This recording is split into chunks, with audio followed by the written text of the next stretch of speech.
దృష్టి తీసుకొని మేము రానున్న అసెంబ్లీ సమావేశాల్లో మా పార్టీకి సమస్యలన్నింటినీ కూడా రిప్రజెంట్ చేస్తున్నాం. ఆ సమస్యల పైన ప్రభుత్వం దృష్టి తీసుకుపోయి సమస్యల పరిష్కారం కోసం మేము ప్రోగ్రాం తీసుకున్నాం. ఎందుకంటే ఇక్కడ జరుగుతున్నటువంటి పరిస్థితులు ఏంటంటే చాలామంది పెద్దలు భోజనాలలో పరిస్థితులు చూసి చాలామంది హాస్పిటల్ అయ్యారు. దాదాపు కొంతమంది సూసైడ్ చేస్తున్నారు, కొంతమంది ఫుడ్ పాయిజన్తో కూడా చనిపోయినటువంటి పరిస్థితి.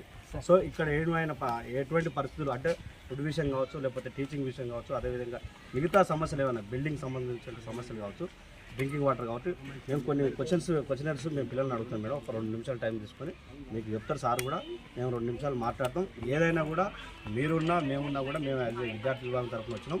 సార్ కూడా రిక్వెస్ట్ చేస్తే సార్ కూడా ఈ రోజు ఒక స్కూల్ విజిట్ చేస్తే సార్ కూడా రావడం జరిగింది. సార్తో పాటు మా విద్యార్థులు చెప్పి పర్మిషన్ వస్తే బాగుంటుంది సార్. పర్మిషన్ ఎవరు ఇస్తారన్నమాట.